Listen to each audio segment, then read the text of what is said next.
Good evening everyone, welcome back to the channel. तो आज का मार्केट समझते हैं स्टेप बाय स्टेप, किस तरह से ट्रेड्स आइडेंटिफाई हुए, डेटा को समझेंगे और अप्रोच क्या होना चाहिए उसका भी थोड़ा सा हम लोग ये देखेंगे किस तरह से आप मतलब मेरा थिंकिंग क्या था। तो एक सिंगल ट्रेड ही हुआ था, एकदम जो लेवल था वहाँ से देखो कितना पिक्चर परफेक्ट जोन था, वहीं से ट्रेड एग्जीक्यूट हुआ और परफेक्ट जोन पे आउट हुआ। तो समझेंगे किस तरह से आज का ट्रेड आइडेंटिफाई हुआ।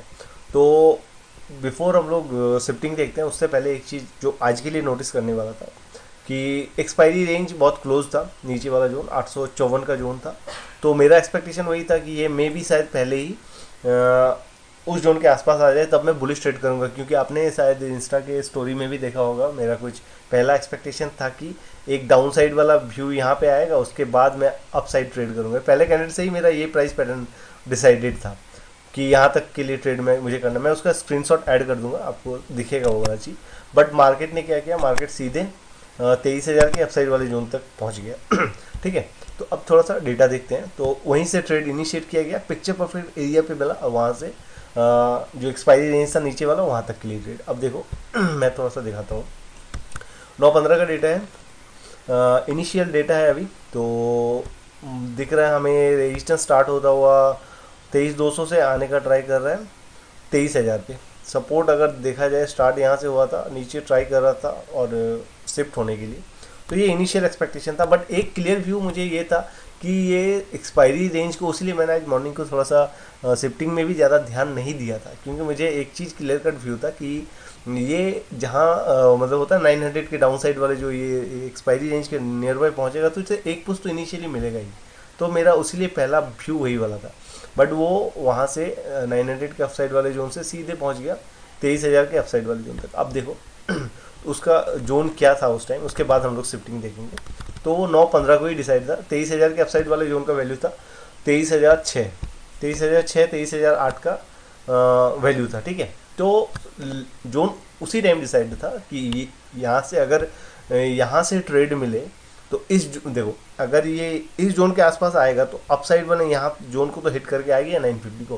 तो ये 960 उसके बाद 23,000 तक का रेंज हो सकता है, ऐसा एक्सपेक्टेशन था। दैट्स वाई वो एरो जो ड्रॉ था यहाँ से सीधा एकदम 23,000 तक के लिए। तो थोड़ा सा और शिफ्टिंग देखते हैं और आपको डिटेल में समझ में आएगा। ओके, तो शिफ्टिंग में फोकस करते हैं क्या हुआ। Just a second. 9/15 का ही अभी डेटा चल रहा है, 23,200 और यहाँ पे 900 में शिफ्ट होने का ट्राई कर रहे हैं। मतलब रेजिस्टेंस यहाँ शिफ्ट होने का ट्राई कर रहे हैं, बट ये ओपन इंटरेस्ट को भी ध्यान देना पड़ेगा। ये ओपन इंटरेस्ट मैटर किया था उस टाइम पे, उसके वजह से वो वाला पुश आया था। देखो आप 84%। ठीक है, और रेजिस्टेंस दूर था बट वो नीचे आने का ट्राई कर रहा था। वो 23,000 में फिर से अप्रोच करना स्टार्ट किया। जैसे यहाँ पे परसेंटेज घट रहा है तो मतलब इनिशियल क्या शिफ्टिंग है, 23,000 से सपोर्ट शिफ्ट होने का ट्राई कर रहा है 900 में, और ये टॉप से स्टार्ट हुआ है यहाँ पे या यहाँ पे शिफ्ट होने का ट्राई कर रहा है। मार्केट ऑलरेडी गैप डाउन था, तो वहाँ से तो एक पुश उसको मिलना ही था, जिसे प्रॉफिट बुकिंग ही हम लोग कहते हैं। तो अभी अब देखो थोड़ा सा मैं इधर तो परसेंटेज बढ़ता हुआ दिख रहा है 93%, बट वो ऑलरेडी बॉटम बॉटम पे था, 950 के डाउन साइड वाले जोन पे ही था ना। ये 950 का डाउन साइड वाला जोन 915 916 जो जोन था वो उसी के आसपास था। तो हम वहाँ से तो अभी ट्रेड नहीं कर सकते हैं बुलिश वाला, क्योंकि मार्केट का सेंटीमेंट ख़राब था। थोड़ा सा नीचे चलते, अब देखो रेजिस्टेंस अब यहाँ पे क्लियर कट आना स्टार्ट हो रहा है। और एक चीज़ ये 83%, 81%, मतलब यहाँ पे जो पुश उसको मिलना स्टार्ट हुआ अभी भी डाउन साइड वाले जोन पे ही है। ठीक है, यहाँ से एक व्यू दिख रहा है कि ये ओपन इंटरेस्ट पुश करने का ट्राई कर रहा है अपसाइड में, और रेजिस्टेंस अभी बहुत दूर है। इनिशियली उसको 950 के या 23,000 के अपसाइड वाले जोन तक का मूव मिल जाएगा, क्योंकि रेजिस्टेंस यहाँ आने का ट्राई कर रहा है 23,000 में। तो अगर वो सपोर्ट के आसपास है तो वहाँ से पुश जो मिलेगा ना, जहाँ तक रेजिस्टेंस आने का ट्राई कर रहा है उसके अपसाइड वाले वैल्यू तक के लिए। ठीक है, और उसका जो ये आ रहा था उसको मैंने पहले ही दिखाया, उसको 9/15 के जोन पे ही देखना होता है। जब मान के चलो, मैं वही चीज़ उसको प्रीवियस वाले डे को ही मैंने बताया था, मान के चलो आप यहाँ से बुलिश ट्रेड ले रहे हो। ठीक है, आप यहाँ से बुलिश ट्रेड ले रहे हो तो इसी जोन पे आपका रेंज डिसाइडेड होगा, उसी टाइम आपको वेरीफाई करना होगा कि अपसाइड वाला रेंज क्या है। ठीक है, उसी वजह से किया जाता है। जैसे मैंने आपको बताया ना कि ये 23,006 का रेंज आ रहा था, तो उसी लिए ये वाला लाइन ड्रॉ था कि मेरा जो ट्रेड नीचे से होगा तो वो वहाँ तक के लिए होगा। बट वो यहीं से पहुंच गया वहाँ पे, उसीलिए वहाँ से बेरिश ट्रेड किया गया। समझ में आया? चलो आगे देखते हैं। सो यहाँ पे पहला क्वेश्चन ये आना चाहिए कि मार्केट ने इसी जोन से पुश क्यों लिया, वो और फॉल नहीं किया। ज़्यादा सेंटीमेंट खराब होता तो वो और नीचे आ जाता, ऑलरेडी गैप डाउन खुला था। अभी देखो, अगर लॉजिकली बात करें हम लोग कि उसी जोन से क्यों पुश लिया, वो कहाँ पे था, 950 के डाउन साइड वाले जोन पे था, ठीक है। 917 915 जो भी हो, 907 उसी जोन के आसपास था। अब देखो यहाँ पे क्या क्या सीन आपको उस टाइम देखना चाहिए। रेजिस्टेंस वहाँ से आने का ट्राई कर रहा है, बट वो स्टार्टिंग ऑफ द मार्केट से ये 917 है, 915 से 916 में आपको देखा होगा कि रेजिस्टेंस होता है ना कि यहाँ से स्टार्ट हुआ, एकदम यहाँ आने का ट्राई नहीं कर रहा, बीच में थोड़ा सा वहाँ पे चीज़ें चल रही थी। यहाँ पर भी 94% था, तो अगर वो क्लियर कट यहाँ पे आता तो थोड़ा सा आप वहाँ पे होल्ड कर सकते थे, बट वो उस टाइप का उस टाइम नहीं था। और यहाँ पे अगर देखने वाला चीज़ जो था, वो ऑलरेडी सपोर्ट के पास खुला था, सपोर्ट में, और ओपन इंटरेस्ट भी मैटर कर, वहाँ पे रुका था मार्केट। ऐसा नहीं अभी भी ट्रेड करने के लिए वहाँ पे मार्केट रुका हुआ है, वो ट्रेड किया जा सकता था। मैं जस्ट लॉजिक समझा रहा हूँ कि आपको किस वजह से समझ मतलब सोचना चाहिए उस जोन पे। वो ऑलरेडी 950 के डाउन साइड वाले जोन पे मार्केट, अभी तो 900 के डाउन साइड वाले जोन पे नहीं जा सकता है, क्योंकि अभी शिफ्टिंग भी कंप्लीट नहीं हुई है, ठीक है। तो वहाँ से उससे पुश मिल जाएगा। और सेकंड कंफर्मेशन क्या था, ओपन इंटरेस्ट भी सपोर्ट कर रहा था, जैसे 83%, 81%, अभी आप देखो 81%, 82%, 81%, मतलब अभी ये शिफ्टिंग चल रही है, इधर भी शिफ्टिंग चल रही है। तो जब ये शिफ्टिंग अभी चल रही है तो ये सपोर्ट पे है, तो आने का ट्राई करेगा रेजिस्टेंस पे ना। तो रेजिस्टेंस कहाँ क्रिएट हो रहा है, 23,000 पे क्रिएट हो रहा है। तो 23,000 के अपसाइड वाले जोन तक पहुँचने का ट्राई करेगा, 23,008, 23,006 वहाँ तक का उसका रेंज हो जाएगा, ठीक है। इसीलिए वो पुश वहाँ से लिया कि फिर आगे जाके शिफ्टिंग हुआ ना। ये जो 100% यहाँ शिफ्ट हुआ, उसके बाद शिफ्टिंग हुआ, ये तब तक टॉप पे पहुँच चुका था, 970 वहाँ तक के लिए पहुँच चुका था। तो वहाँ से एक ट्रेड किया जा सकता था लॉजिकली, ठीक है। अब देखो, मैंने उस जोन से मैंने भी ये वाला ट्रेड नहीं किया था, मैं एक्सपेक्ट कर रहा था नीचे का ही, क्योंकि थोड़ा सा नेगेटिव सेंटीमेंट में खुला था। मैं उतना मतलब ई में नहीं था कि मुझे ट्रेड अभी करना है। तो अब देखो, जब वो टॉप पे पहुंचा उस टाइम का डेटा देखते हैं, ऑलमोस्ट 935 के जोन पे, ठीक है। तो 935 के जोन पे चलते हैं अभी। ये ऑलमोस्ट 35 टू 40 का कैंडल था वो, तो 96 ऑलरेडी टॉप पे पहुंच चुका है, और ऑलमोस्ट ये शिफ्टिंग कंप्लीट होने वाला है। और हम लोगों ने क्या एक चीज़ ही किया था तब तक, देखो ये पुश जो तब से मैं बोल रहा था ना कि ओपन इंटरेस्ट पुश कर रहा है, ये इसी की वजह से था। ये जो देखो ना, ये वहाँ से पूरा का पूरा यहाँ पे आके शिफ्ट हो गया, तो उसने अपना टास्क कंप्लीट कर लिया। ये जो पुश उसको मिला ना, वो ओपन इंटरेस्ट और नीचे सपोर्ट की वजह से ही मिला था। तो अब ये टॉप पे पहुंच चुका है, ठीक है। 23,000 के अपसाइड वाले जोन पे ऑलमोस्ट पहुंच चुका है। अब यहाँ पर अगर आप ये चीज़ कंसिडर करोगे, ओपन इंटरेस्ट अभी स्ट्रांग हो चुका है, नीचे से बॉटम से स्ट्रांग हो चुका है, ठीक है, वो कंसिडर करने वाला बात है।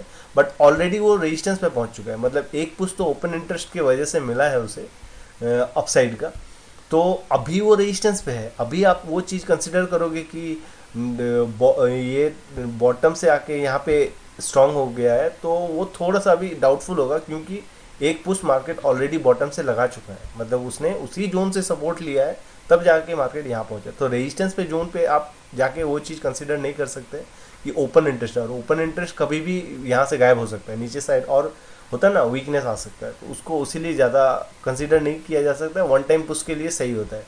अभी देखो, ये टॉप पे पहुंचा, और हम लोगों का वैल्यू 915 से ही डिसाइडेड था कि वो उस जोन पे पहुंचेगा तो एक ट्रेड लिया जाएगा। जरूरी नहीं था कि इसी कैंडल में लेना, वो आपको देखो इस कैंडल में ड्रॉप आया, उसके बाद फिर से एंट्री करने का मौका दिया, यहाँ पर भी एंट्री करने का मौका दिया। मार्केट लॉट्स ऑफ टाइम आपको मौका देगा कि आप एंटर करो, ठीक है। तो आपको सिर्फ वो रेंज मतलब रेंज पता होना चाहिए कि, और आपका डायरेक्शन का व्यू क्लियर होना चाहिए, तब जाके वो होगा। तो वो ऑलरेडी रेजिस्टेंस पे पहुंच चुका है। चलो मान के चलते हैं, अब मेरा एंट्री इसी कैंडल पे था। अगर मान के चलो आपने इस कैंडल पे या इस कैंडल पे 10 बजे तक आपने एंट्री बनाई, क्योंकि ये कितना का कैंडल है, 10-5 से 10-10 वाला कैंडल है, तो हम लोग वहाँ का डेटा देखते हैं, तब और व्यू क्लियर होगा कि कितना टाइम मिलता है आपको एंटर करने के लिए ट्रेड में, ठीक है। सो 10-5 से 10-10 वाला डेटा देखते हैं। शिफ्टिंग का आइडिया हमें ऑलरेडी है, क्या क्या शिफ्टिंग में चेंजेस हुआ है एंड ऑल, तो ज़्यादा कुछ देखने का ज़रूरत नहीं पड़ेगा। ये 5-7, चलो ये 9, ठीक है।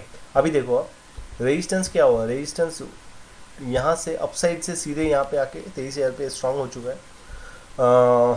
सपोर्ट में स्ट्रांग है, कहाँ से सपोर्ट सपोर्ट भी स्ट्रांग है, सपोर्ट भी स्ट्रांग होने का ट्राई कर रहा है, बट अभी इसमें मतलब ट्विस्ट क्या है कि सपोर्ट और एक सपोर्ट से वो ऑलरेडी रेजिस्टेंस में पहुंच चुका है। तो एक स्विंग मार्केट ने बना के ऑलरेडी आया है नीचे से 9 इसका अपसाइड वाला जोन, ठीक है, सॉरी 9, हाँ 900 का अपसाइड वाले जोन से ही सपोर्ट लिया है और वो अपसाइड पहुंच चुका है। उस बीच में ये ओपन इंटरेस्ट भी यहाँ स्ट्रांग हो चुका था और ये होने का ट्राई कर रहा है और ये रेजिस्टेंस पे अभी पहुंचा है और वहाँ से हमें क्या दिखा, रेजिस्टेंस पे पहुंचते पहुंचते ये पहुंचने से पहले ये स्ट्रांग हो चुका है, ठीक है। तो अब ये तो रेजिस्टेंस पे यहाँ से हमें बेयरिश ट्रेड के बारे में ही सोचना चाहिए। तो यहाँ से उसी लिए एक ट्रेड इनिशिएट किया गया। अब ये अगर आप यहाँ पे कर रहे हो, मतलब जो जोन है अपना जहाँ से मैंने किया था थोड़ा सा आगे था, उसी जोन के आसपास देखते हैं ये कितना का कैंडल था, 35 से 40 वाला कैंडल था, तो ऑलमोस्ट सही जोन पे है। तो हम लोग अपसाइड वाले जोन से कर रहे हैं, मतलब ये यहाँ से कर रहे हैं। तो मार्केट ने कौन सा स्विंग लगा के आया है वो भी हमें देखना पड़ेगा। ये जो स्विंग लगा के आया है 911 का स्विंग लगा के आया है, तो उस टाइम पे 911 का इस जोन का स्विंग लगा के आया है, तो अपना अप्रोच क्या होना चाहिए, 84, ठीक है, या फिर 58। तो 58 क्यों कंसिडर किया गया, क्योंकि रेंज ही उस जोन का था जो होता है ना कि एक्सपायरी का रेंज था। दैट्स वाई वो यहाँ से जो लाइन ड्रॉ किया हुआ था आपका एकदम सीधे वो 58 50 तक का ये था। तो दैट्स वाई वो वाला ट्रेड वहाँ से एग्जीक्यूट किया गया और उसको होल्ड किया गया, क्योंकि ये स्विंग उसने जो लगा के आया ना, ये इस बार उस स्विंग को जरूर ब्रेक करेगा, क्योंकि सपोर्ट ने एक काम कर दिया, रेजिस्टेंस अब फर्स्ट टाइम रेजिस्टेंस पे गया। रेजिस्टेंस जब उसको मतलब वहाँ से स्ट्रॉन्ग रेजिस्टेंस रहेगा तो वो प्रीवियस जो सपोर्ट का जोन था ना उस स्विंग को ब्रेक करेगा। 900 के अपसाइड वाले जोन को पहले हिट किया था, अब सीधे कहाँ आया 900 के डाउन साइड वाले जोन, ठीक है। तो उस वजह से आप उस चीज़ को आइडेंटिफाई करके मतलब ट्रेड को लंबा होल्ड कर सकते हो, ठीक। तो थोड़ा सा और आगे देखते हैं। So market first time resistance पे पहुंचा, दैट्स वाई ये वाला फॉल आया। क्यों इस स्विंग को ब्रेक किया वो भी एक्सप्लेन किया मैंने। अब देखो ये कहाँ पे पहुंचा, जो एक्सपायरी का रेंज क्या था 22,854 का, ठीक है। मार्केट कहाँ पे पहुंचा, उसी जोन के आसपास पहुंचा। यहाँ पे प्राइस पैटर्न बनाएगा, ठीक है। यहाँ से उसे एक पुश मिलेगा ही, थोड़ा सा आपको यहाँ से एक ट्रेड मिलता है, क्योंकि ये फर्स्ट टाइम एक्सपायरी रेंज को डाउन साइड वाले रेंज को हिट करने आया था। तो यहाँ से एक ट्रेड मिलेगा ही, बस आपको यहाँ पे प्राइस पैटर्न आइडेंटिफाई करना होगा, मतलब प्राइस पैटर्न को फाइंड आउट करना होगा। जैसे ये जरूरी नहीं है कि सीधे हिट किया 54 को वहीं से ट्रेड ले, यहाँ पे आपको प्राइस पैटर्न फाइंड आउट करना पड़ेगा, क्योंकि मार्केट सॉलिड वाला फॉल दिया है ना। तो यहाँ से ये जो पुश था ना, ये फर्स्ट टाइम आया था, तो ये ट्रेड करने लायक मतलब ये था। ये जो यहाँ से पुश आया ना, यहाँ से मान के चलो यहाँ तक के लिए ऑलमोस्ट कितना पॉइंट होगा, 37 पॉइंट, और इधर होगा ऑलमोस्ट 100 पॉइंट का ट्रेड था। तो इन द मनी में अगर आप लेते ना, तो ये इस पर भी 100 पॉइंट का ट्रेड था। तो ये भी ट्रेडेबल था, क्योंकि ये फर्स्ट टाइम आया था एक्सपायरी रेंज को हिट करने के लिए। तो यहाँ से एंट्री पे काम करना पड़ेगा कि एंट्री में आप प्राइस पैटर्न देखो, उसके बाद एंट्री करो, वो सही रहेगा, ठीक है। तो उस वाइज से देखो टच पॉइंट उसीलिए मैटर करते हैं। फर्स्ट टच पॉइंट वहाँ पे क्रिएट हुआ, अब ये कहाँ तक जाएगा, नीचे वाले जोन तक क्यों जाएगा, क्योंकि ये ऑलरेडी फर्स्ट एक टच पॉइंट यहाँ पे बन चुका है, उसीलिए वो उस स्विंग को ब्रेक करके नीचे जाएगा। और अब ये इस जोन पे आया, तो इस जोन पे फर्स्ट टाइम हिट करने के लिए आ रहा, तो यहाँ से इसको पुश मिलेगा ही। अब आप ट्रेड कर रहे हो, मान के चलो यहाँ से अप साइड वाले जोन, मान लो एक स्ट्राइक प्राइस के लिए ट्रेड कर रहे हो, तो ये जो कहाँ के लिए है, ये 850 के डाउन साइड वाले जोन ही मान लेते हैं। 825 का तो लो लगा दिया था, तो वहाँ से आप ट्रेड करो सीधे 850 के अप साइड वाले जोन तक के लिए, ठीक है। तो उस वजह से भी आप ये कर सकते हो, या फिर उसको होल्ड भी कर सकते हो, वो आपके ऊपर है। तो आई होप आपको दोनों ट्रेड का लॉजिक समझ में आया होगा, और टच पॉइंट कितना मैटर करता है उसका भी कॉन्सेप्ट समझ में आया होगा। तो इसी तरह से आपको आइडेंटिफाई करना होता है जोन्स को, तब जाके आप उसको होल्ड भी कर सकते हो और प्रॉपर जोन पे एंट्री भी कर सकते हो। तो मिलते हैं नेक्स्ट वीडियो में।